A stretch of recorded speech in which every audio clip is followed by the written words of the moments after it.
సాధారణంగా ఆదివారం వచ్చిందంటే చాలు చికెన్ ఇంట్లో ఉండాల్సిందే. ఇది మన తెలుగు ప్రజల సాంప్రదాయం. మరికొందరు మద్యం ప్రియులు అయితే ప్రతిరోజు తినడానికి కూడా వెనకాడరు. చికెన్ తో వెరైటీ రెసిపీలు చేసుకుని లాగించేస్తుంటారు. అయితే కొద్ది రోజుల క్రితం వరకు కొండెక్కిన చికెన్ ధరలు ఇప్పుడు ఒక్కసారిగా పడిపోయాయి. చికెన్ ధరలు పడిపోవడానికి గల కారణం బర్డ్ ఫ్లూ ప్రభావం. కోళ్లకు బర్డ్ ఫ్లూ సోకడంతో డిమాండ్ పూర్తిగా పడిపోయింది. దీంతో చికెన్ ధరలు భారీగా తగ్గిపోయాయి.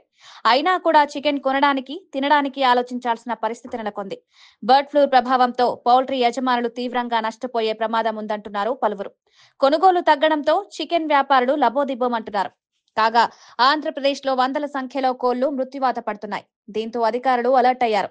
చనిపోయిన కోళ్ల శాంపిల్స్ ను ల్యాబ్లకు పంపించగా బర్డ్ ఫ్లూ నిర్ధారణ అయిందని పశుసంవర్ధక శాఖ అధికారులు వెల్లడించారు. తెలంగాణలో కూడా పలువురు అధికారులు కొద్ది రోజుల వరకు చికెన్ తినకూడదని సూచిస్తున్నారు. ఈ నేపథ్యంలో కోళ్ల ఫారాలలో పనిచేసేవారు జాగ్రత్తగా ఉండాల్సిన అవసరం ఉంది. బర్డ్ ఫ్లూ వైరస్ బారిన పడ్డ జంతువులు, పక్షులకు దగ్గరగా గడిపిన వారికి, ఈ వైరస్ సోకిన కోళ్లు తిన్న వారికి వైరస్ వ్యాపించే ప్రమాదం ఉంది. ఉడికి ఉడకని చికెన్ తినడం ద్వారా కూడా మనుషులకు విస్తరించే ప్రమాదం ఉంది.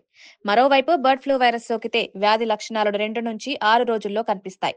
జ్వరంతో పాటు జలుబు, ముక్కు కారడం, శ్వాసలో ఇబ్బంది, గొంతు నొప్పి, దగ్గు వంటి లక్షణాలు కనిపిస్తాయని వైద్యులు చెప్తున్నారు.